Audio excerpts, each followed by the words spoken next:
All right, let's go to work. This is awesome. Yeah, man. Welcome. Yeah, welcome thanks to for having me. Sweven Studios. Yep. Yeah. Matthew Bocchi. Pleasure It's to be Bocchi, here. right? Yeah, it's Bocchi. Like, You got it. like bocce ball. Like bocce ball. Okay. Yep. And your book is Sway. Yep. Your biography. And I read it, and it was powerful. It is powerful. It's a powerful story. It's a very honest, gripping story. Yeah.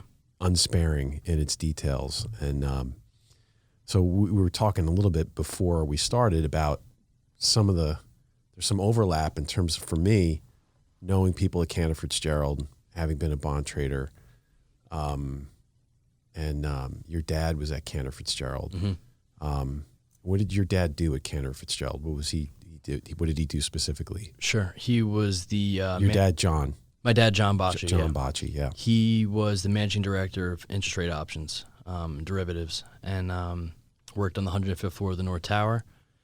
His story is remarkable too in a lot of ways, because he worked from the bottom. He got himself in a position of success at a young age, and he would not be told no.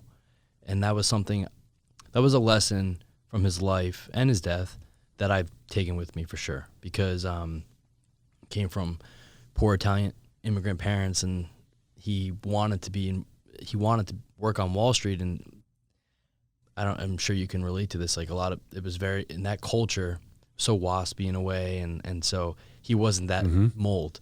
He didn't fit that mold. And you weren't expected to be management if you had a vowel at the end of your name. Exactly. Yep. Exactly. But he became a managing director, which is a huge achievement. Yeah. Yep. So, I don't know. It's, but he wasn't truly happy. I started to learn, to me, it's money can't buy you happiness, but I have seen it more and more where that's probably the most valuable lesson I've taken now from his death, is the fact that I'm finally pursuing what makes me happy, what I'm passionate for, and what makes me fulfilled, because that's what I've been searching for my whole life. I always thought, if I fill this role, right, and like make a name for myself on Wall Street, and continue to keep his legacy alive, then I'm doing good by him. He wouldn't want that for me. So that's something that's taken a lot of reflection and a lot of struggle to get to this point. But finally I'm here, and I'm not at the peak yet, but I'm hopefully approaching it, and I'm just keep grinding away. Well, your book, Sway, and the title is very interesting, because the title in a way is a little bit of a commentary on the way the Twin Towers move themselves. Right. And I'd been in the top of the towers as a kid and was amazed that they're actually swaying a little bit. Yeah. In the wind. Yep. It was incredible. Yeah. But again, the book is gripping and so detailed and so honest. And you talked about, your memories of when you learned about your dad's death. You were 9 years old. Right.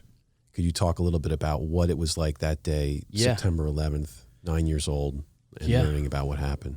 Well, so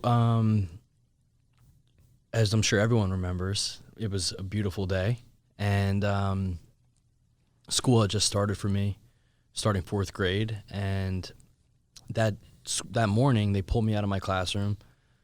They pulled myself and another student out of the class, and they told us a plane hit our dad's building. They were evacuating the tower, and that they were both safe.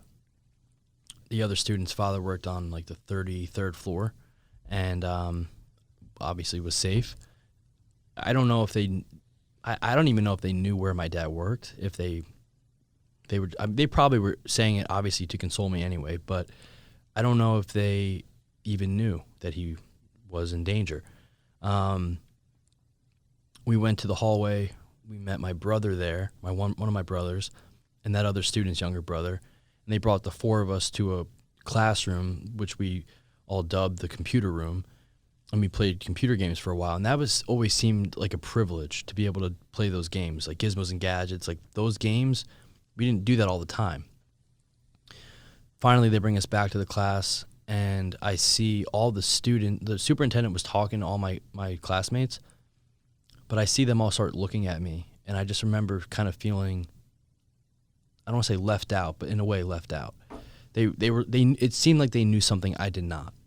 And so we get back into the class, and soon thereafter, one by one, these kids are getting pulled out.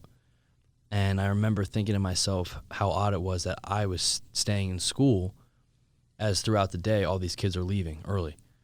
And I was like, well, my dad works in the World Trade Center, so why am I staying here? It didn't really connect in my brain, at least at that time, that there was something more severe going on. And I had no idea. My mom had spoken to my dad, and there was nothing but chaos ensuing at the house. So my mom made the decision to keep us in school so we wouldn't see what was going on. And I look back now, and I think that's the right choice. But later that day, my brother and I get on the bus, and our bus wasn't usually it wasn't fully populated. So our route was a smaller route, and so but we were like the only ones on the bus, and that's something that stuck out to me, and I will never forget that.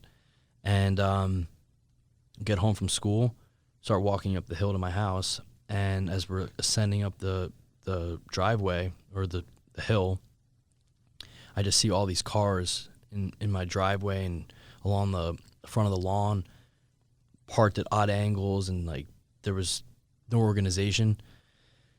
Walk in the house, and there's just tons of people there. And I quickly walked to the family room where the TV was. My mom actually recently commented on this. I never really heard her give her input on me viewing the footage. But she had said that I was visibly impacted by what I was seeing. So when you had described in the book that Yeah. people flocked to your house Yeah. because they wanted to come and help and reassure and be supportive. But as you came into the house, there were all these people there, and this was playing the images of the towers getting hit and blowing up. You were seeing this over and over again on television. For the first time. For the first time. For the first time. So in school, they didn't show, we didn't see anything then. And so, yeah, we're looking at everything, and I'm looking at everything. My whole family was there. My mom's family, extended family, some of my dad's too. Another occurrence that's normally for something more positive, right? But kind of gauging the room a little bit and seeing how everyone was reacting, I could tell that something was going on, but I couldn't really pinpoint what. And then I'm watching the footage, and that's the first time I saw someone falling or jumping from the building. And that is something then that resonated with me. It would obviously creep up more so in the next couple of years, but after starting to see all of this and being upset by it, but trying to process it, my grandma quickly grabbed me and my brother and pulled us out to go in the backyard to walk across where my neighbor's house was to go play with them, just so we can get out of there and not see everything else. I mean, there's people, adults, right, watching this, making a lot of remarks and just gasping, and people are on the phone trying to find where my dad could have been, or if anyone had heard anything. So it was a lot, obviously, to process as a kid. And it seemed like in the book you commented that, you were a child, you're 9 years old, and you felt like my dad's going to be okay. Yeah. And the adults are going to sort this out. Exactly. They're going to find him. And it also seemed from your descriptions of your father that he was a very powerful man in terms of like his life force, the vigor he had as a man. And you felt like he's gonna get through whatever this is. He's gonna survive. He'll figure out a way to get back to us. Yeah, and it was like if he didn't get out of the building, if he was in there when it collapsed, I imagined him. He just lost all this weight. He was always big into bodybuilding, and he loved Arnold Schwarzenegger. And when he was right before he died, he lost all this weight and was shredded. And so, and the funny thing is, like, he wasn't much bigger than I am now. But as a kid, obviously, you look at your father as this powerful force. And but I imagined him being able to pull himself out of the rubble, and these were the images that were playing through my head. And I was thinking to myself, like, he would find some way, as you said, to get home. figure out a way to come home. Yeah, and throughout the book, you had that sort of motif of the memories that you had, remembering him in these Arnold Schwarzenegger type action movies, where you were imagining him pulling himself up out of the rubble and climbing up out of the rubble and getting back to you heroically, and that was the way, your defense mechanism in a way of what had happened to him. Yeah, exactly. Yeah, and so those next few days were a complete blur. But it was the same exact thing over and over again. People constantly in and out of the house. And that's a theme that was, it was definitely continuing. And it would continue for a while. There was so much food dropped off, we had no room for it anymore. We had to get all Italian friends bringing trays of food. And it was imagine it must everyone. have been a mountain of food. And we had like 2 refrigerators. One was a little bit smaller, but like there was no room. Like it was piled. And they were trying, of course. They were trying to be helpful, but there was just so much stuff coming constantly, and it was, I think if anything, it made it harder to at times get through, because I was thinking to myself, like, these people are so relentless. Like, it was obvious my dad wasn't coming home, but I still held on to this, I don't know, this naive belief that he was going to get out of it, come home somehow, right? I kept calling his cell phone thinking he'd pick up, and, as the days went by, like, obviously it was becoming more and more apparent that he probably wasn't going to come home, but I still held on to it and thought maybe, just maybe, they're wrong. They're all wrong. And even when they told us that they came to the house and said they found him, I still held on to that thought. They're wrong. So even that moment in the book when you talked about when it was a police officer that came and talked to your mother and said that they had found your father's remains. Right. Even in that moment when you'd heard that and your mother then told you and your brother, you still didn't believe. I knew. On some level. On some level, I was like, I knew it. And I was hysterical when she told us. Because hearing them say it to her was one thing. And a little bit of the conversation was probably somewhat muffled too. But when they left and she brought us into his office and told us, I mean, I was immediately hysterical. And I knew it was reality. But still, as a kid, you're like, just maybe there's just some way that they're wrong.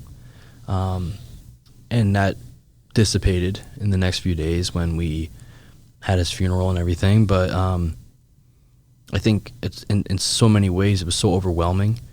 And, you start off the school year, a 9-year-old kid going into 4th grade, and in a matter of 2 weeks, one of the biggest, if not the biggest, national tragedy occurs. Your father's in it, and he's dead, and now you have to grieve through that. So, and the fact that it was so, and it is still so publicized, sensationalized. I mean, it's just there. I mean, this is why I struggled with it. And I know in a lot of ways I'm an anomaly with that. Like, not everyone who lost their dad or parent on 9/11 did what I did. But I mean, if you wanted to see something, you could find it. You could search it and find it to this day. Yeah, and that was something that you talked a lot about in the book. The fact that you were on your computer searching all the time for images of people falling. Right. You were looking at graphic images of body parts and things that were recovered from the World Trade Center. Right. And in a way, it seemed as if your mind was actively trying to piece together bits of evidence, and you were trying to create a narrative that somehow would comfort you. You'd find comfort in some narrative that you could create. Right. But you were constantly, obsessively pursuing these narratives, which is understandable. But what I was curious about is your mother seeing you do this. Did she try to stop you from doing this? Did she try to cut you off and say, let's get your head out of this computer? And she didn't really realize the severity of what I was going through. So she saw the search history on the family computer, and I then, for my 8th grade graduation, I told my mom I was going to get a computer, and I had half the money, and she was going to give me the other half. And I get this iMac, and I was like in love with the thing, and have it in my room, and it was free access, right? Like I had unlimited access, and she couldn't tell me to stop. But she would come in all the time and say she knew what was going on, but she also this is a constant theme too with my addiction. I think she wanted to believe what she saw on the outside was okay, right? I had straight A's in high school. I played sports. I think she wanted to say, well, like, it's okay. He's not really struggling that much. I mean, we were going through therapy, and I was talking about my issues with it. But I guess from a lot of the therapist point of views too, they were analyzing my behavior as normal for someone losing their dad in a tragedy like that. Granted, as the years went on, she started to really realize how badly obsessed I was with this. And the fact is, that's when she kind of disengaged and didn't want to have the conversations anymore. Because, I mean, I get it. You know, this was her husband. Their lives, in a lot of ways, were just starting. You know, my youngest brother was born, and it seemed we were finally complete as a family, I guess, right? It could be the term. But she was so young, too. And so for her oldest son to be asking her such detailed questions about her husband, late husband, I mean, I look at her point of view now as I've gotten older, a little bit more mature relationships and stuff, and I'm like, and I said to her this year, actually, I was like, as I've gotten older and like fallen in love, I just empathize so much with you for what you went through, because I didn't feel that way as a kid. But I don't blame her. Were you as a kid, were you mad at her? Like, did you place blame on her for what had happened? Like, almost like, yeah. Was there any, like a projection in a way? She got remarried, and then that's right. Yeah. Yeah. And she got remarried. And then, so for me, it was like, she's moving on. And then it all happened around the same time. So my obsession, and I'm going to couple it as an addiction because it was enhanced my freshman year of high school. She had just started dating my stepdad. And as I'm trying to, I'm like, in my mind, I'm so much more, I felt like I was so analytical, and I had all these ways I had information that I didn't think she had attained.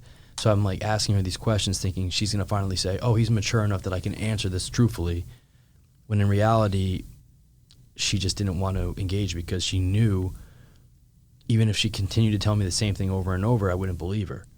And so it got to a point where she would tell me, no, like, your father didn't jump. And like, well, let's talk about that for a second, yeah. Because along with you as a young 9-year-old boy, not wanting to accept the fact that he was actually gone, that your father was actually dead, there was a part of you that was questioning whether or not he jumped. Right. And you were raised Catholic. Yeah. I was raised Catholic. And I felt like on some level you wanted to know, did he commit a sin? And that was just my interpretation of it because of the way you were asking the questions, and it was really important to you, you know? It was. And it was, there's the religious aspect, and there's also this sort of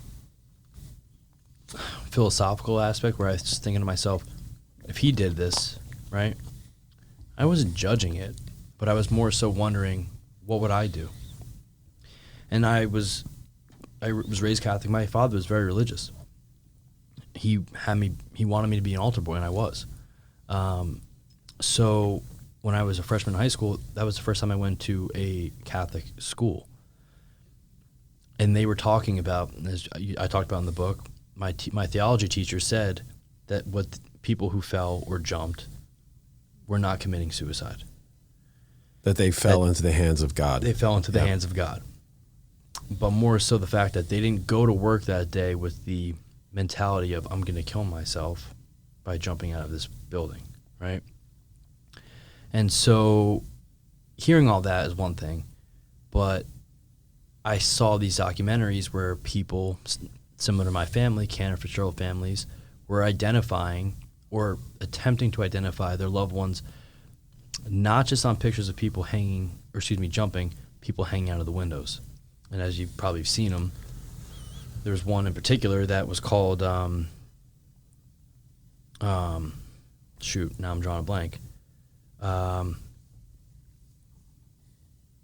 Impending doom or impending death. It was one of the two. And it's a picture facing, I think it's like the northwest side, which from what I was told was where my father would have been. And the front of the building where the plane went into, whatever side that was. And there's all those people hanging out of the upper floors. A lot of them are Cantor people. And so that's when I started to look at that stuff. And then quickly that got associated with the jumping aspect. And then I thought, well, maybe he did jump. Because only in hearing they found this of him wasn't enough. And they continued to find more. And then my mom wouldn't tell us each time that when they would find stuff, you know. But she was dealing with all of that, obviously, with law enforcement and everything, and so it was a lot to process. But that's where the question did come about. Maybe he jumped, and then I was struggling with that aspect of knowing that he could have made that decision. And what was really compelling about the way you were asking that question is that you were examining these photos of people jumping, and they're horrific, and but you were questioning why some of them were looking, full face where they were going, eyes open, and I'd never really even thought of it that way. It was very interesting the way you positioned the question around that. Yeah. And that's almost something in relationship to the philosophical question, because even though they had to jump, they were looking at where they were going. It was a choice they were making with total awareness and the total, like, a desire to live. Yeah. Like you said, like my father, if he did jump, he would look where he was going. Right. They weren't even steering away from that moment. And it was just interesting how you were really diving into that. Yeah. And this is an intriguing conversation because obviously you're a writer and you're picking up on the things that I don't know if everyone would pick up on. For instance, like, obviously these photos are stills, right? But in the videos, they're not staying in one spot as they're coming down. Right. Most of the time. They're tumbling. But that's how I processed it when I saw some of them, because there's some in general that were more, they're in these ridiculous sort of poses. And then there's some where they're looking almost at the camera. Mm-hmm. So it was very interesting to me seeing that. And some of them were so enhanced already, I didn't have to touch them. But not enhanced enough where you can maybe identify someone. Right. It was the rarity that people were identifying their loved ones was, those stories are very few. In a way, I'd thought about it as well, like that moment and the terrible choices that these people had to make. Mm-hmm. And I'd always thought of it that that even jumping was like there was a will to live, right? Even in the act of jumping, right? Because they were jumping away from something that they knew was certain death, yep. And maybe, there was some possibility of life by taking making a proactive choice away from certain death. And I feel like on some level, your brain is in that moment, it's such a huge fight or flight impulse. Yeah.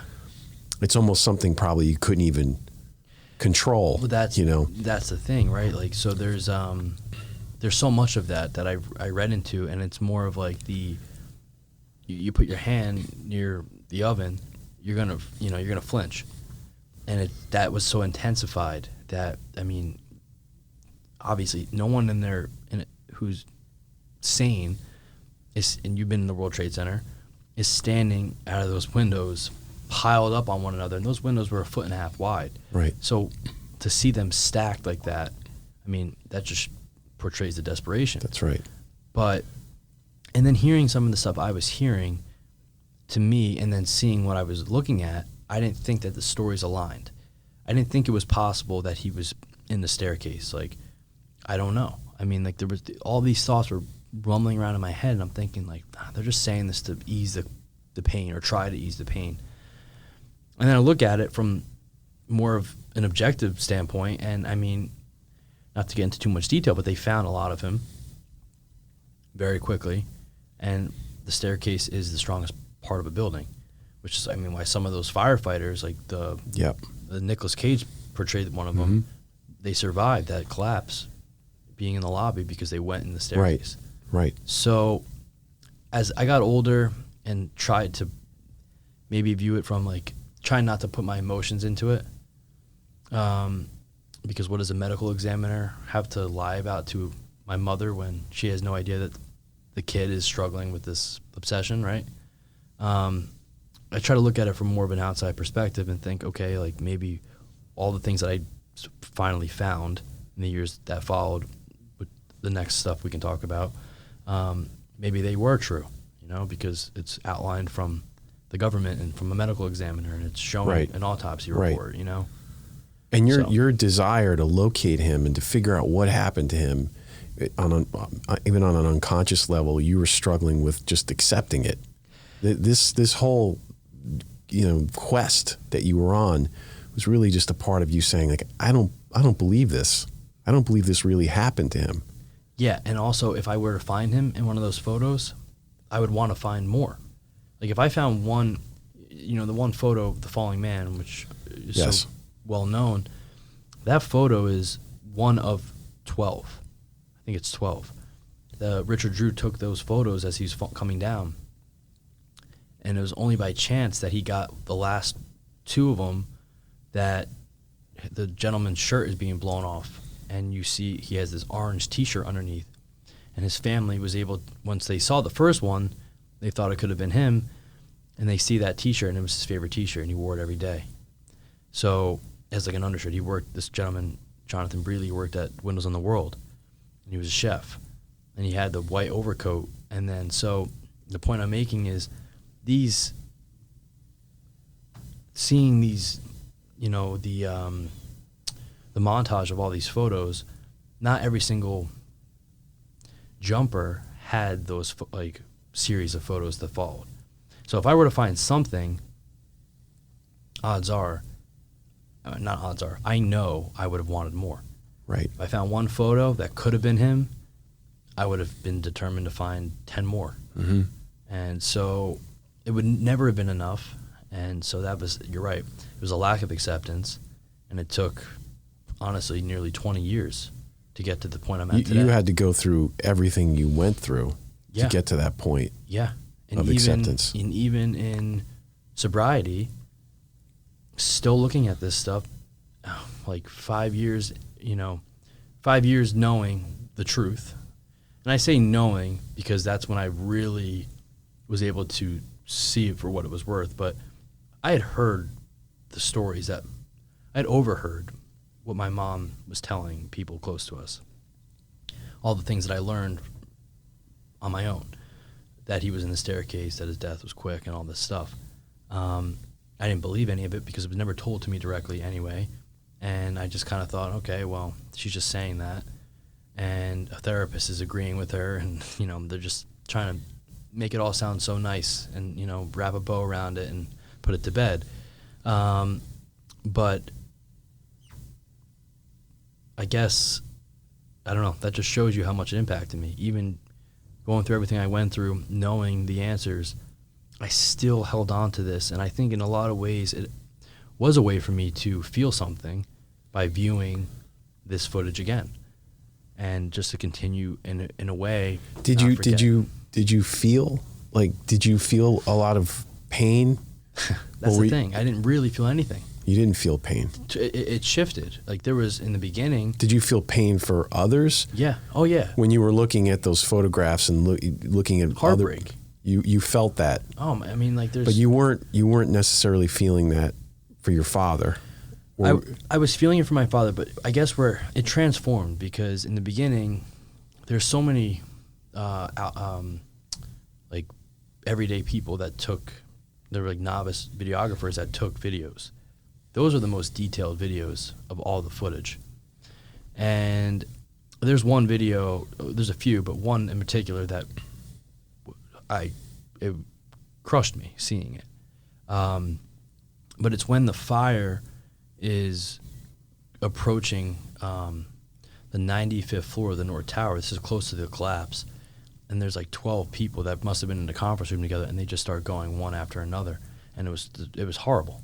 And all the people on the outside are just crying and screaming because they're just watching these people come down in quick succession. And I just imagined what my father was seeing in there, and just like it just hurt. It hurt. But then seeing the photos, I would be very upset in the beginning. I saw the more graphic photos, and I would be violently ill. And then after a while, I like hardened up, and or at least I felt, I didn't feel anything. Well, did you feel like, because, then you moved into, as you got older, you started moving into substances. Right. Did you feel like those substances kind of, because you felt that raw pain, it was covering up that pain for you, or Yeah. it was just changing your whole mindset? It was just kind of eliminating thoughts relating to all of this. It was a combination, but really, I would get like high and view this stuff, right? But it was like I would get high and view it to be like, it's like I'd be like sitting up to like cozying up next to a fire and like opening a book and like starting, right? I'd be like, okay, this is what I'm gonna do. This is what I have. This is my objective right now. So there was no emotion that went into it. But prior to, I guess, incorporating substances with that, I had a shift where it was nothing but pain, nothing but sadness, nothing but anger too. And then eventually I was like, okay, like enough of that. I didn't get sick anymore, like throwing up, looking at this stuff. And I was like, I need to find him. So now I have to be a big boy and find him. And then it became something. I need to find him. I need to find him. Yeah.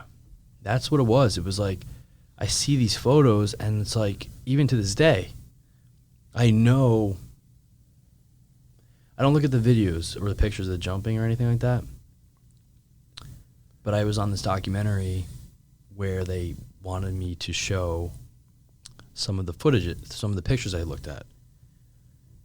And this was like a few months ago. And so seeing it again, I look at it and I'm like, I see like a person in like the building in the windows, and I'm like, oh, maybe. It's like, it's something that. Maybe what? I see my father.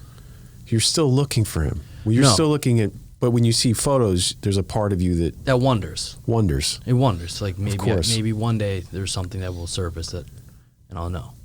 But the thing is, like, how many people were there? But you'll know what? What will you know? I won't know anything. But it's like I'll see him. It's like, you just want to see him again. I want to see him. Yeah, that's probably the best way you can, I guess, categorize it. Like, I want to see him again. And so a day that's so visibly publicized from the outside, you got nothing from the inside, really. So right. You got phone calls. That's it. You have nothing. So then it's like, it's always that unknown, that uncertainty that, like, I guess in some way will always carry with me, and it will bother me to a degree. That the way you describe it, that you're like, I just want to see him again. Yeah. And that's an uncompromising pain. Yeah. There's no compromise. Yeah. And that's what you were up against as a young boy. Right. Headed into adolescence. Yeah. And everybody in a way owned this event. It was a national event. Everyone had a perspective on it, an opinion about it, their own narratives around it. Mm-hmm. That must have been difficult for you because it wasn't even everything. Well, I mean, it wasn't, you'd lost your father. That's a very personal, painful thing. But the entire nation was involved in this incident. Right. It changed the face of history, global history. Yeah. What did that feel like, that kind of level of scrutiny and the fact that so many other people were involved in this incident? Well, it was more of a, conspiracy theories aside, right? Because that's another thing that flooded the internet, and people would talk to me about that all the time in school. I'm like, I don't want to talk about this with you. Like, they would ask me what I thought, and I'd say, this is what I would say candidly. It doesn't change anything for me. So whether or not the government and the CIA brought down those buildings because something was in there, or they had some sort of motive that they needed to fulfill, what does it change for me? You're trying to tell me that thousands of people were just airlifted out of that building and it's all fake, and people would say the most ridiculous things like, oh, it's all fake, it's Photoshop. Like, so it was hard to, I guess, accept the fact that people can. It's one thing for me to be able to see his final moments, but now it's like everyone can see it. And I'm not seeing him per se, but watching that unfold, he's in there, and anyone can see that at their leisure, Whereas you lose your father or mother to cancer or something, natural causes, whatever, it's normally a intimate family thing. You say goodbye, and right, and so, like, it's so different. The fact that anyone can see this, and people mock it too. It's like, it's crazy, but that's the world we live in, right? Like, Yeah. People mock it. I see it on social media, like, sometimes, and these are kids, but like, they just don't understand, Right. And so I try my best not to let that affect me. I really don't. What's the point? And even like giving into that, but it was hard because, especially for me being so curious and wanting to see more, it's like almost if I wanted everyone not to see it, I guess. How often have you thought about that event from the day that it happened? I mean, I think about it every day. Every day. Somehow every day. Yeah, I mean, like, it's not even necessarily thinking about the day. It's like, for me, going into Manhattan, if I'm downtown or even like approaching New York and I see, my brain will like flicker and I'll just imagine like seeing it, right? This is what this has in a way done to me. And this just, in a lot of ways, this reflects the long-lasting, damage of 9/11, because people remember it on that day. We approach it every year and it's talked about, and then the day comes, it's remembered, and then you move on, right? For me, it's like I don't have a choice to just be like, oh, like, well, there's the Freedom Tower, like, when I know what used to be there, and then it's just. Well, a lot of people don't. I mean, I'm older than you, and I remember driving to New York City and seeing those towers. I mean, people don't quite understand the size. No, they don't. Of those buildings. They don't. And they just loomed over the entire skyline. Right. It was just such a powerful symbol. Right. Of New York City. Yeah. And everything that it represented. Exactly. I worked in the towers in the commodities exchange. Right down there, yeah. Yep.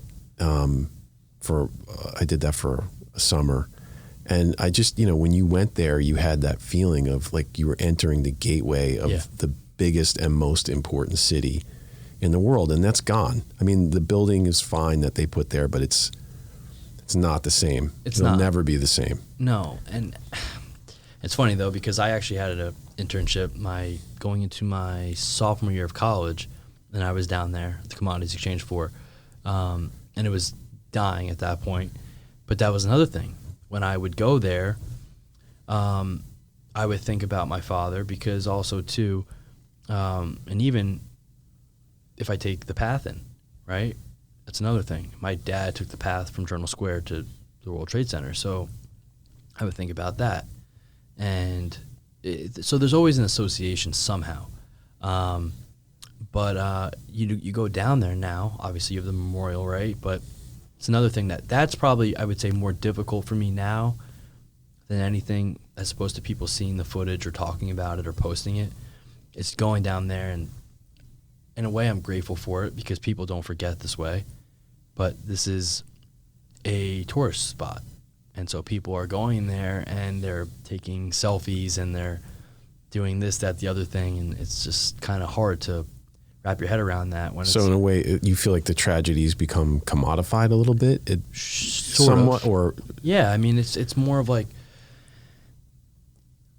the memorial staff. You see the way they react when you tell them, because for families you go in for free, and I've been there twice.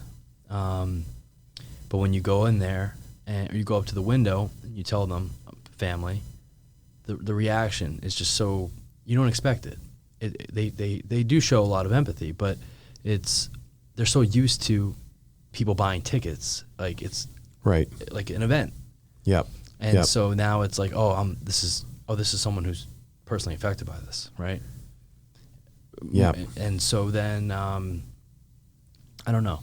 It is commodified in a way, but I'm almost, I guess, in an odd sense, happy it is, because people are going in there and they see everything. Right. And it's not being forgotten. It's not being forgotten. Right. And if it wasn't this way, I mean, people already forget now as it is, you know? So, and you'd mentioned the conspiracy theories, and conspiracy theories in a way are people creating narratives because they can't accept the reality of what has occurred. right. In a way, it was the same thing that you were doing. You were creating these narratives in your mind as a young boy, which is totally normal, that your father had survived in some way. Mm-hmm. So this kind of continued these narratives that you were creating over time. Right.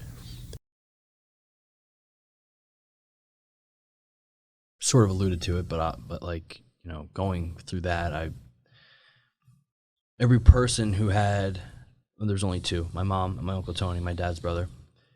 So that's another thing, right? Those phone calls happened and lasted maybe 10 seconds each, but they happened so early.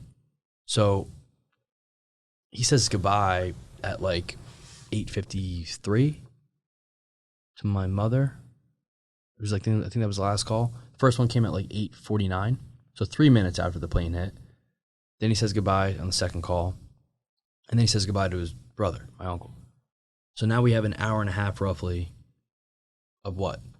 So there was all that time. Okay. And so for me, it was like there was an actual gap in time that your mind was trying to fill in. Exactly. Okay. I didn't realize that. Yeah, that makes sense now. Yeah. You didn't know where he was. Didn't know where he was. Yeah. And this is only, like I said, this is years of gathering information. Like the phone call, the first phone call, I asked my mom if she had like the phone bill to show, and she didn't, but she had something where she wrote it down in the letter that she buried with him.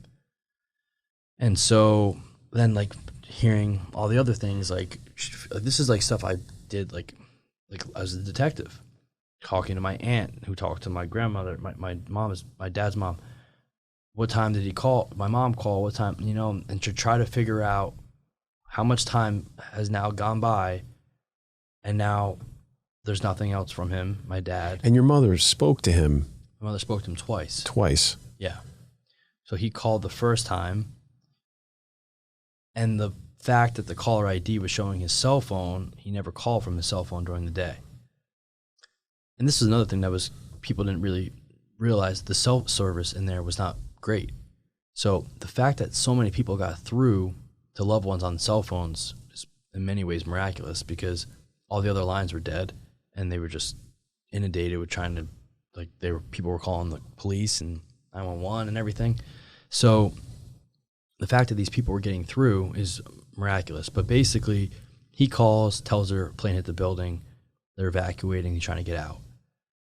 As my mom goes to say, John, this better not be some sort of sick joke, she's going to turn the TV on, sees what's going on, the line cuts out. My dad liked to pull pranks, so she's thinking immediately he's just pulling another prank. And then she turns the TV on, and in that time calls his mother and says, John just called, plane hit the building. My grandmother doesn't speak in English. And she turns the TV on, is hysterical.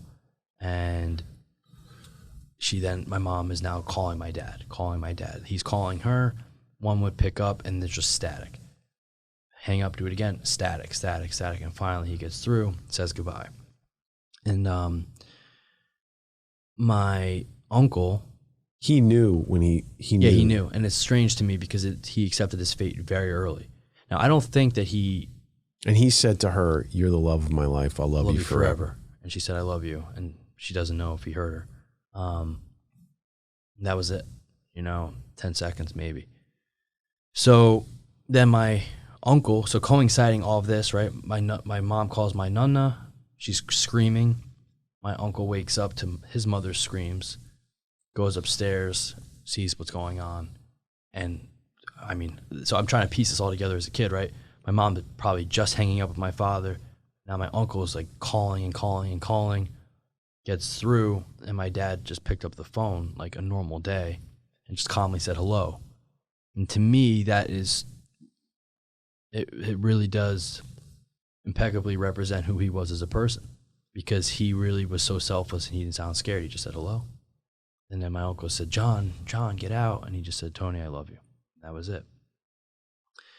And so that was the last phone call. And so then I have that knowledge, right? And it's like, well, what now?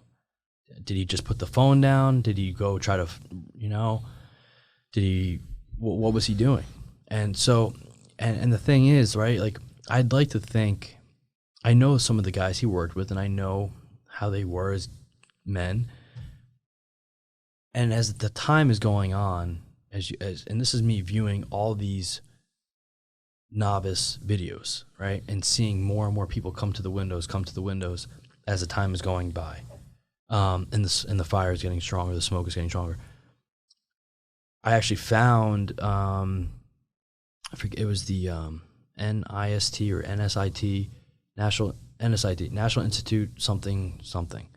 I don't remember what it stands for, but they had a whole entire 300-page paper basically showing how the fires progressed, how they started hitting each floor, where people were jumping out of, which windows. Like, this shows you the detail. So it was like a forensic analysis of what had happened to the building.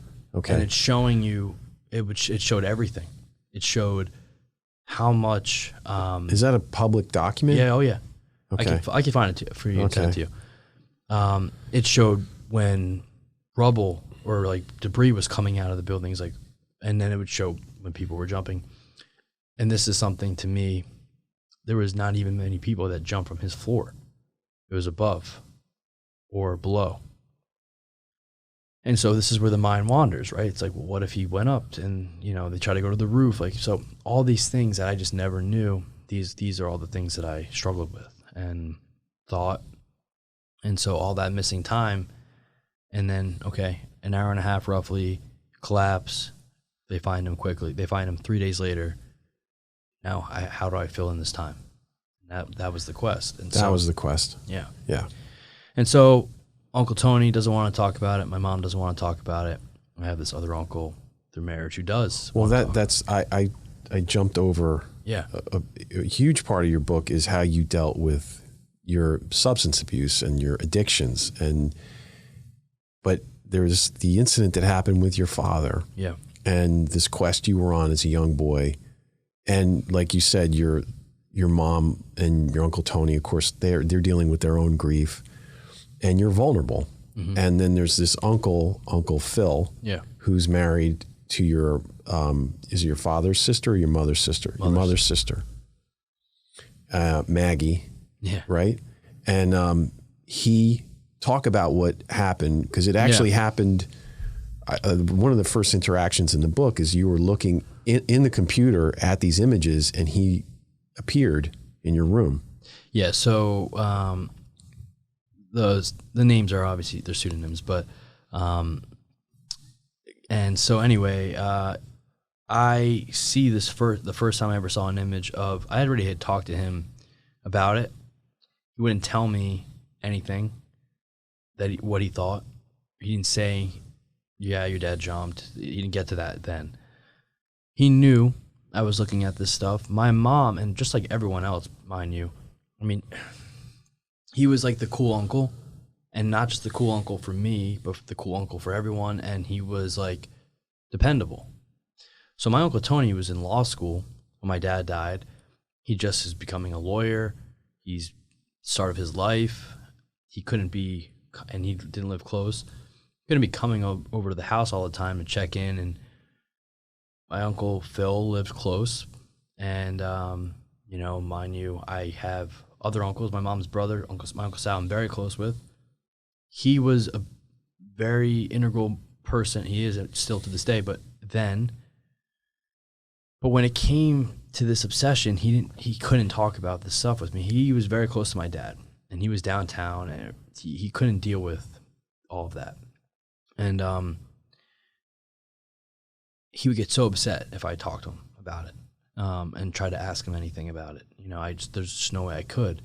So Phil is the one who would try to, quote unquote, give me the answers or like console me. And when I found this first image of someone, and I actually later found out it wasn't someone who jumped, it was labeled that. But I find this graphic image, and it was a lot for me to handle, and I called him, and he showed up to my house. No one was home. He showed up to my house, and that's the first, and like we're looking at it on my computer, and that's the first time it happened. He knew how, in such a vulnerable state, and it's like I just didn't know. It's such a hard thing for me even to this day at times to process, because it wasn't like I was like 5 years old, and on some level I knew what was occurring was wrong. How old were you? I was 14. 14. But you're being fed all this information. You're being fed you don't have a father. Your father would be teaching you things and having discussions with you. Your mother entrusts me to have this discussion with you. You know, the birds and the bees, all that, right?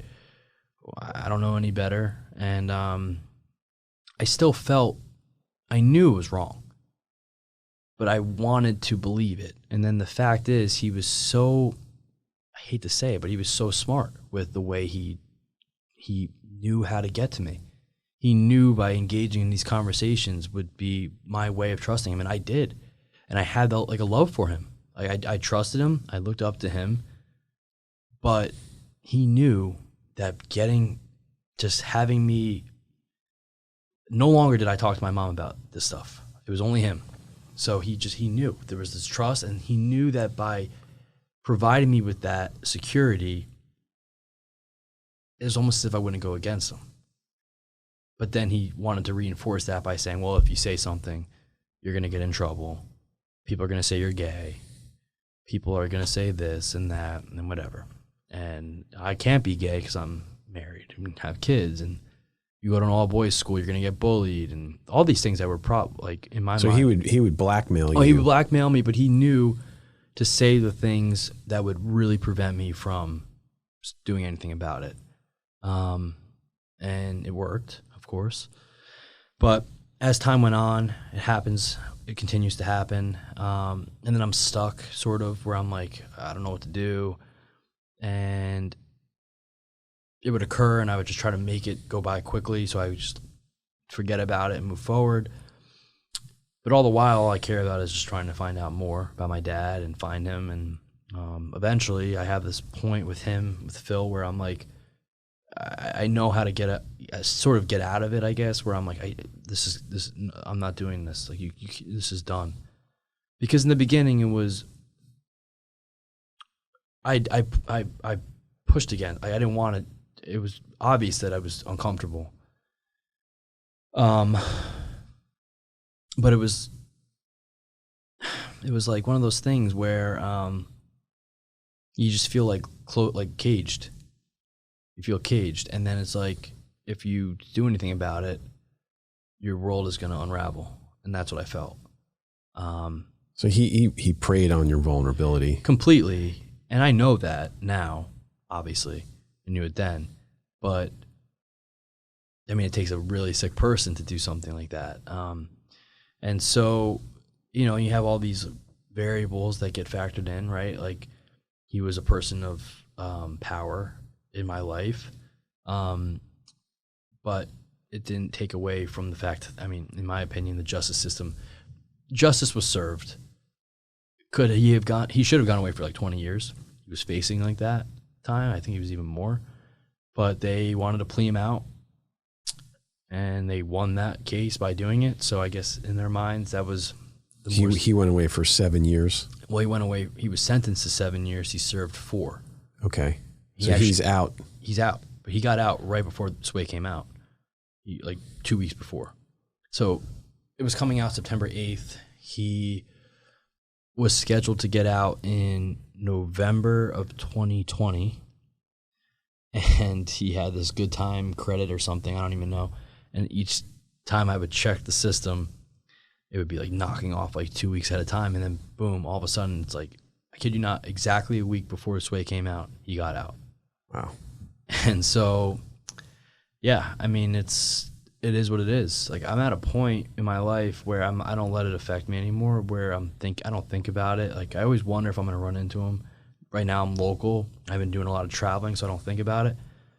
I actually have something I'm writing right now. It's a short little piece, but I was in Austin, Texas in the summer visiting a couple of my sober friends, and I was at this hotel bar. Like, we were having dinner at this hotel, and there's this guy sitting at the bar, and he's looking at me, and I look over at him, and I'm like, kid you not, I'm thinking it's him.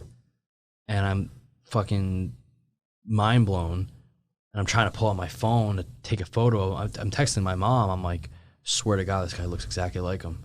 I couldn't, it was uncanny how much he looked like him. From every single feature, his bald head and like his body shape, everything. And he just kept looking at me, and I'm like, what the hell? It was crazy. So I'm writing that right now. Was it him? No, it wasn't him. Okay. But it was like, But you're seeing him. And then I couldn't stop, like, I'm seeing him, yeah. And I couldn't stop looking. Well, I have to say, I really admire your courage in the way you wrote about it, because it's unflinching. It's difficult to read. Yeah. It's jarring. It's upsetting. But I feel like you had to get that out of you. Yeah. And just put that down. Yeah. And I feel like you did. I think so too. And because you had so much bravery and I mean that, I'm not saying that lightly. You really, I mean, that took real guts. Yeah. Thank you. I appreciate that. Yeah. But that's another aspect that for me played a role with substances, and that's, well, yeah, that's because I jumped over that, and that's a huge, I mean, here's a question. I mean, do you think if that had not happened, I mean, this is obviously all hypothetical, but I mean, you would have probably dealt with the grief and this quest and these feelings maybe in a different way. Yeah. I mean, because it certainly exacerbated the problem. Yeah, it did. Because, and I learned, and as I was reading the book, and you eventually go to rehab, and you have that moment where they ask, has anyone been sexually assaulted in the room? Right. And everyone all these people raise their hands, and it's like, wait a second. Yep. You know? I go back and forth about this. More of a 12-step approach is, and I do believe this, and so for instance, I look at my dad's death, the way that affected me. Prior to him dying, I can't really remember something that stands out where I'm like, I see addictive qualities. But his death, now I always wonder, what if he didn't die, right? Where would I be? What would have happened? I see all of those tendencies then. I mean, a 9, 10, 11-year-old kid. I mean, that's, in sober networks in AA, they talk about the insanity of doing something over and over again, expecting a different outcome. That's what I was doing, and I'm seeing it. It was my life. I thought about it. I slept, I dreamt about it. Like, all waking moments, I was thinking about, okay, if I'm not able to look at this stuff now, I'm planning what I'm going to next. Like, every single thing I did in addiction, drug addiction, was there for this. So I think with the abuse, it certainly played a role. I think in a lot of ways, though, I would still have found something. If it wasn't drugs, it would have been something. If it wasn't alcohol, it would have been gambling, which I did struggle with that too. But like, it would have been sex. I don't know, something. I would have found some sort of anything to get out of myself. And I think Well, yeah. I mean, That's what it is. And it's interesting because in a way, you know, when you read your book, your life story up to this point in your life, the quest and these narratives you were creating, you go on to create narratives. They're lies. Yeah. And you're constantly lying, artfully lying. Yeah. And it's exhausting. I can imagine, and you know, that moment where you stop, you're able to say, this is what's going on. You finally put it all down and even talk about the sexual abuse, because in a way that was you're keeping a secret there and lying for him. Was coercing you into more lies. Yeah. So all these lies are a way for you to dissociate. And that is what came through for me in the book, that that's what you needed to do. You needed to lie. You needed to dissociate. Yeah. And it was a way of, it's almost as if like the reality was too much to deal with. It was just easier to lie. I mean, with addiction, that's one thing, but with the abuse, it was like, if I just pretended, that was my mindset. If I can go about each family event and occasion, be a little buddy with him so it doesn't ruffle any feathers, and then try to leave early, which then it turned into, I need to leave because I got to go get drugs. That was my mentality, because I couldn't fathom my reality now, basically. But it's not as bad as I've, of course, made it out to be. But I mean, my family in a lot of ways was ruined from it. Like, I mean, it would never be the same. We've slowly recovered, of course, but like, how could things be the same? It's not like he's going to go to prison, he's going to get out, we're going to have a welcome home party. Like, right. So it was kind of, I think a lot of people couldn't really understand. It was hard for them to process too, because I mean, for this, mind you, this is like 10 years later that I came forward about it. I mean, now it's like 15 years, but like 10 years later I came forward about it, and then it's like, now everyone's learning about everything. So this is all like I started writing Sway about a year after I came forward. So I came forward, not even a year, came forward like February is when I said something. You came forward meaning I said something to my family. What your Uncle Phil was doing. Yeah, and like, so at that point in time, I was 23 years old. Nothing had happened for nearly 10 years. How old are you now? 29. 29. And he was still making these odd attempts to get together, and like, you know what I mean? And then I won't give away too much, but then he has the conversation. I have a conversation with my brother about him having this weird occurrence with him, and I got really freaked out. Because at that point, he started targeting your brother, who looks exactly like me. And he never targeted my other two brothers, who don't look like, I don't know, very weird, but they don't look like me. And so he's targeting that one brother, and I just felt if I didn't do something about it at that point in time, I'm just being selfish, right? Now, granted, did I have to go the legal route? I don't know, but I wanted to do what I needed to do. I think you did. What I am think I going to do? The right Handle thing. it under the well, table? You made the point in the book. He could be doing, first of all, he was going after your younger brother. Yeah. He could have been doing that, and I'm sure he was, to other kids. Yeah. So he had to be put in prison. And I agree with you, for longer than he went. Yeah. And, well, I mean, you obviously read all of it, like the recorded line, all of that. Like, oh, yeah. I mean, it was just cut and dry. Like, I mean, that was probably. Yeah. And just to reference what you're saying, he admitted on a recorded line with the police eavesdropping in on the call to you that he had sexually assaulted and abused you. And acknowledged my age and everything and what I did. He was completely guilty. Yeah. Unequivocally guilty. Yep. And that's like, it just shows, that really, to me, highlights how sick of a person he was, that he's continually asking me as this is transpiring, are you recording this? Are you recording this? And I'm like, no. And meanwhile, he's just continuing to give detail and like wanting me to give detail. And it's like he was like feeding off that in a way. Like he was enjoying it, reliving it.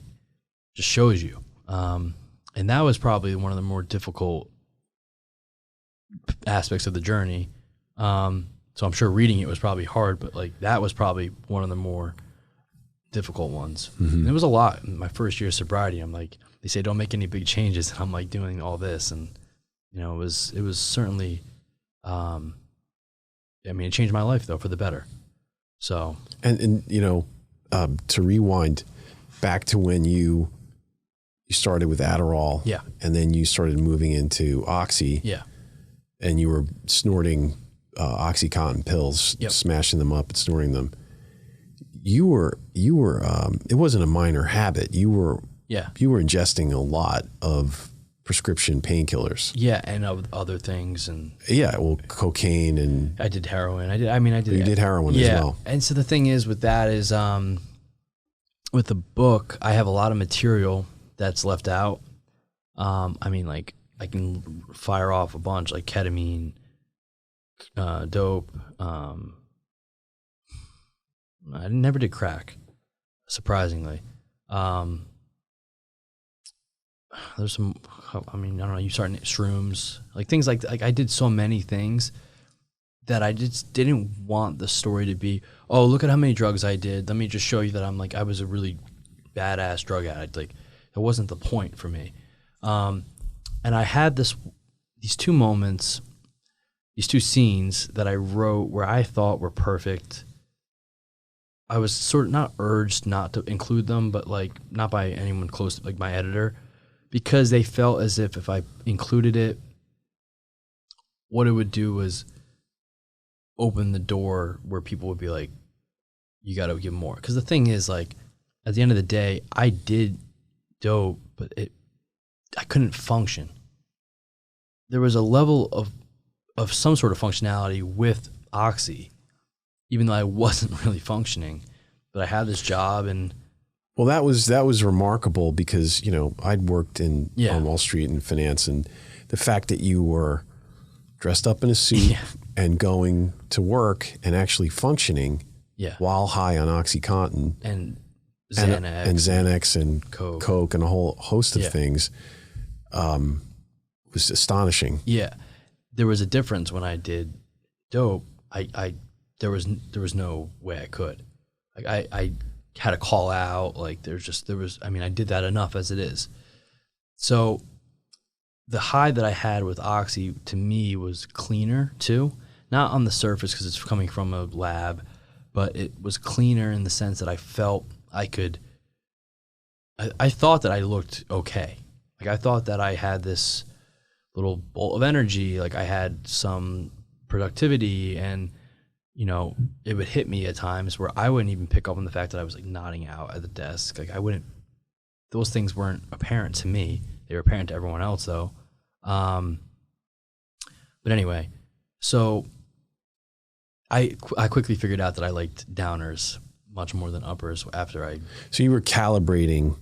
Yeah. Your high. Fine-tuning it. Figuring it out. This is what I need to take in this order, and that's the way that I'll be able to get by and function for the day. Yeah, and the thing is, like,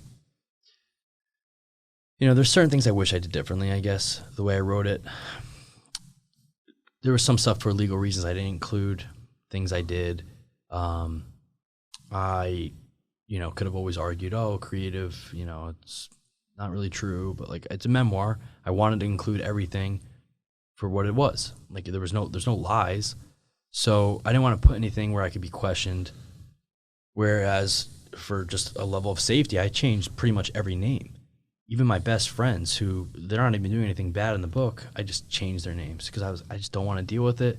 Every firm, like, you know, you probably didn't recognize one finance firm because they're not real.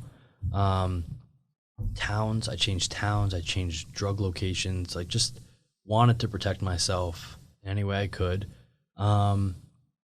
But besides that, I mean, the stories themselves, that's it. You know, that was. Well, you know, there was also a pattern to the way you did things where you were constantly running out from the city out to Newark, driving around, heading to your dealers in Newark, picking up the pills over there. You had different locations. Actually, one of them was Hoboken. Yeah. That you were picking up Oxys. Yeah, that was a temporary one. Okay. I actually talked about that when we had the event. I met that dealer in Detox.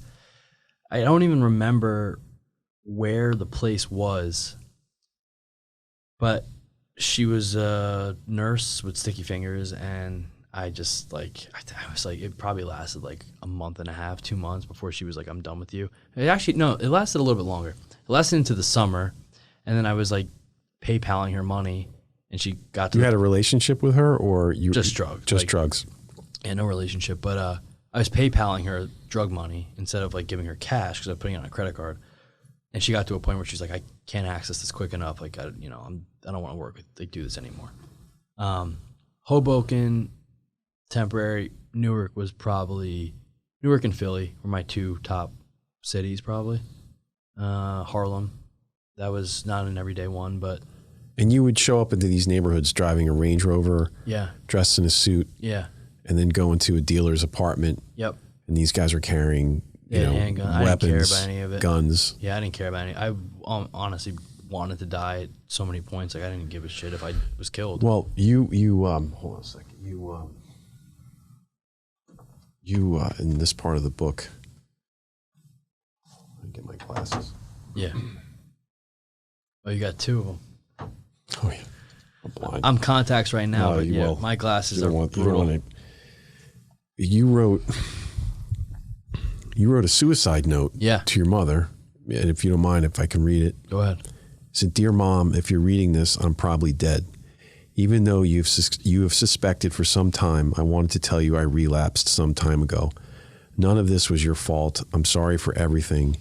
I love you so much, and I am sorry for all the pain I caused. Love always, Matthew."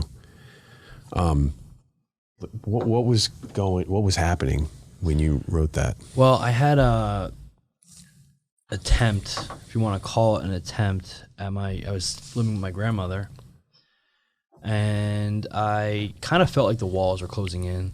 I had been arrested, and like the fact that I didn't go to prison is a miracle.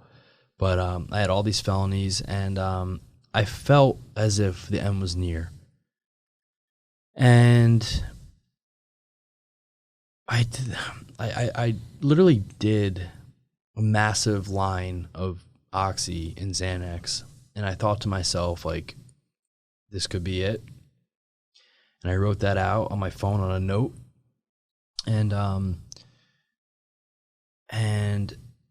it was like 2 weeks before I got sober, but it knocked me out. Thankfully, I mean, obviously nothing happened more than it just knocked me out. And I woke up, but the thing is, the addict mentality, I kept a few pills in case I were to wake up, because I knew I would be in withdrawal, and wanted to ensure that I could wake up and get out of bed, because I literally couldn't get out of bed. Like, I would, when I was home, I had a picture, 2000 of the 2000 New York Yankees World Series team under my bed on a glass frame. I pull that out underneath from my bed, not even get out of bed, not even go brush my teeth, anything. Grab my pills from the nightstand, do them real quick, and I could start my day. So I wanted to make sure that I could get out of bed, if I were to wake up.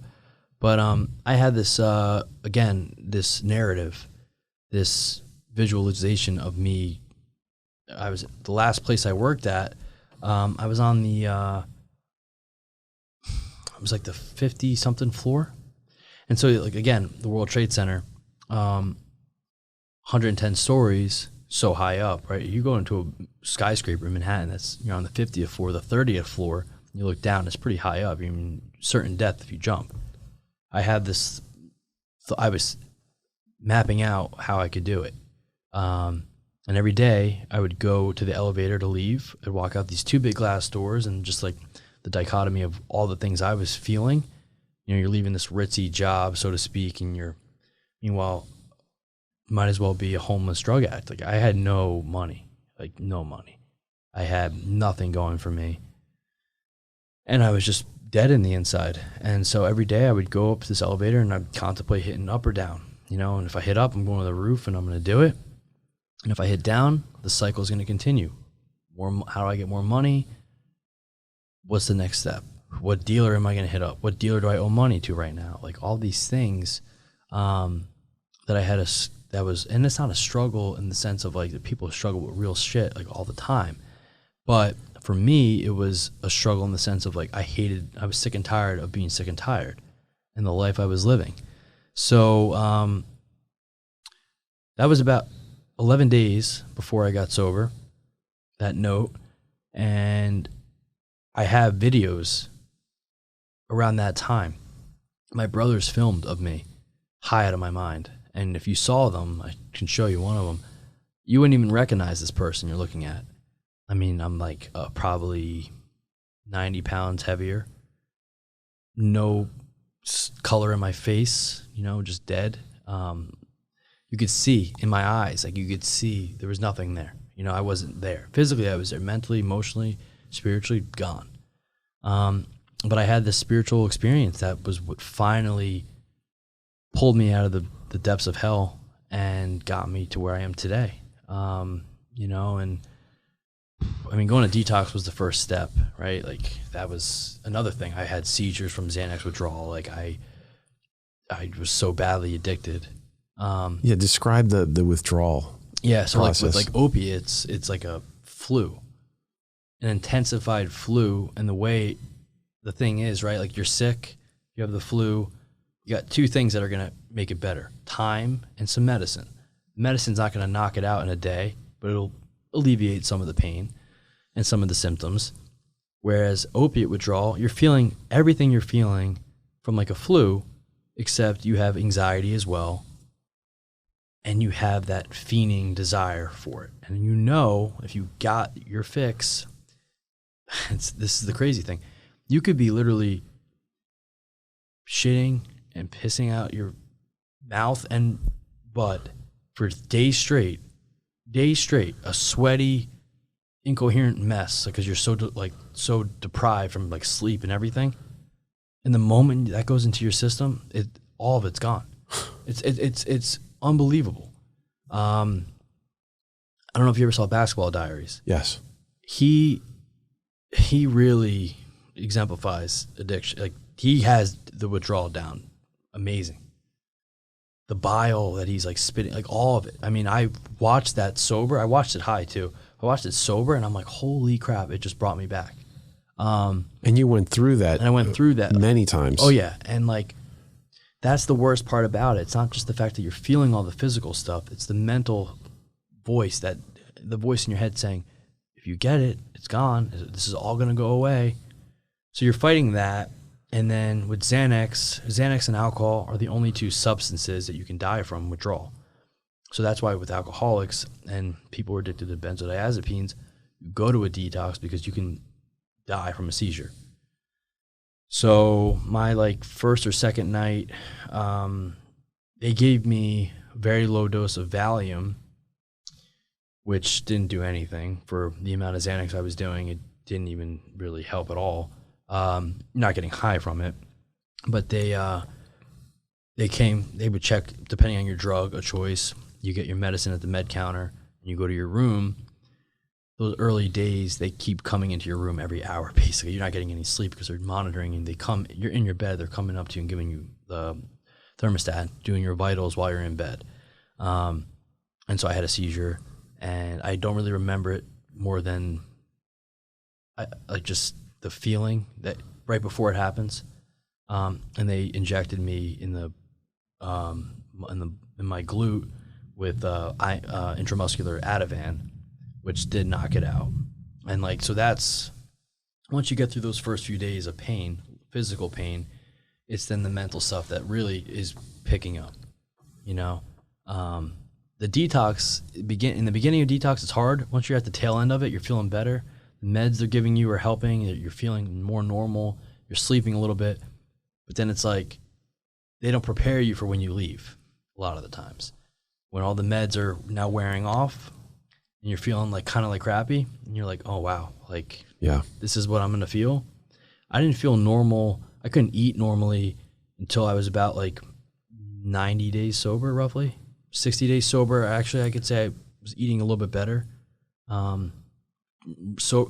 Rehab was horrible. It was horrible. I couldn't even smoke a cigarette. Like I couldn't do anything. When I got to the sober house, I remember the night I got there, a kid made me a burger. and you would have thought it was caviar. Like, it was the first time I was eating like a real food, and I devoured it. Yeah. But still, like, the appetite takes a while to come back, and like mentally, you're putting your body through everything for years. The brain gets rewired, and they say it takes roughly 2 years for the brain to rewire back to normal. So my mom heard that, and she was like, "What? Like, it's gonna take him like 18 months, 2 years to get like normal again?" And like, that's not something a parent really wants to hear when their son's like 30 days sober. But yeah, so but whatever it took, yeah. And when you wrote that note, and then you described being in a building, which is, again, given what happened to your father, the fact that you were, should I go up or down in this building to live, to die or live? And what in that moment made you want to live? Why didn't you go up to the top of the building? Was there a moment? Yeah, I mean, it's funny though you bring that up, because like the contrast is like this guy who worked for my dad, who also died. I talk about him in the book. He had made a call that they were trying to go to the roof. And The younger guy. The younger guy. Yeah, what was his name? Matt Salito. My My mom had heard something, or she never heard it from my dad, but they were trying to go to the roof. And the irony is that... And can I just want to say that the way you described him in the book, he was a younger man that your father was mentoring. He was like a protege. He was 23 years old. Yeah. He grew up in my town. And the irony with me going up to the roof would be resulting in death. For them, they were trying to go up to the roof to live, because they were trying to get out, and they thought the helicopters could get them. The doors were obviously locked. And actually, in one of the documentaries that came out this year, there was like a pocket on one of the corners of the North Tower.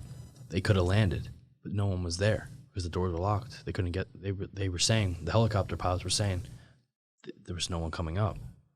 And so that was when I saw that this year. I was on this History Channel documentary, and they had a series of documentaries, and I watched them. Wait, there was a chance that they could have helicoptered people off of the top of the building? Apparently, yeah, there was a pocket where there was no smoke.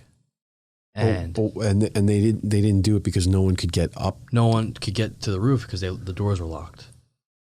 So, yeah, it's crazy. Those are the things I don't like to think about. But anyway, there was something inside of me, and I think in a lot of ways it was my dad's fighting spirit that was like slowly, faintly getting to me. Because he would have,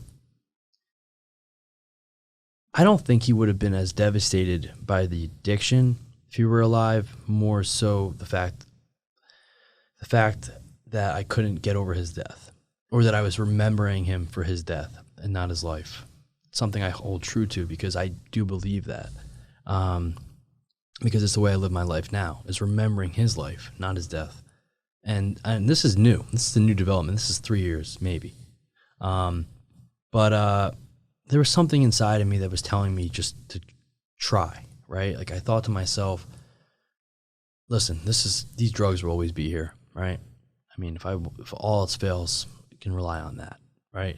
And if it takes me out early, it takes me out early. But I said, I want to just give this a shot. And it's going to be hard. And I knew it was going to be hard. I didn't prepare myself for everything, but there's a part of me that I felt like I was being pulled by something that wasn't me, some sort of force or being, I don't know. And I am spiritual and I believe in this stuff, but something outside of myself was pulling me, because it wasn't me. The things that happened, the words that I, to finally surrender and call up a place and go get help myself and know this is it. Like, you're going to do this. And God willing, I've stayed sober since, but it hasn't been easy, right? And even with everything I went through, I never had the desire. I've never been like tempted to go back, I guess. And it's one day at a time, but it's still pretty crazy to me to think like I can look back and confidently say, like, even with some of the stuff I went through, which we can talk about, like getting kicked out of the sober house temporarily, like there was always a voice in my head saying, like, I just continue to do the right thing and it would work out. And it's worked out. Mm-hmm. You know, Well, it occurred to me after reading the whole book and really reflecting on it, and the narratives that you'd created about your father being deep down in the bowels of the rubble of the towers, and him having to like fight his way up and survive and climb through the rubble, that was you. Yeah. That's you. Yeah. You did that. That's what you did. Yeah. That's what your grief was. Right. It was that rubble of the tower. Yeah. And you were incredibly courageous. You had all sorts of obstacles along the way. Yeah. The things that happened with your uncle. Yep. The addiction, everything that you went through. Yeah. It was all you pulling the pieces of the rubble off of you. Yep. And climbing up into the light of your life. Yeah. You know? And it's amazing what you did. Yeah. Thank you. It is. Yeah, I know. That's the way I like to look at it too. That it is that I finally got out of the rubble, made it through, you know. So. Well, thank you for being here. Yeah, Matthew. thank you for Thank having you. me. It's a pleasure. Yeah. Seriously, it's so nice talking to you. Yeah. Nice talking to you. Thank you for sharing all this, like so honestly and courageously with us and with everybody. Yeah, of course. There's a lot to learn from this book. Yeah, thank you. Thank you. Yeah. Matthew, do you want to maybe plug in where people can find your book? Oh yeah, sure. You can go get my book. I mean, I'm trying to get into more local bookstores, and in some of them, Amazon though, and Barnes and Noble are like market share. Kindle, Audible, Apple Books. So we can find your book, Sway. Yes, my book Sway on Amazon, Barnes and Noble. Start calling your local bookstores, and you can get in there. It's an amazing book. Thanks. Thank you. Yeah. Thanks for sharing all this. Thanks for being here. Yeah, of course.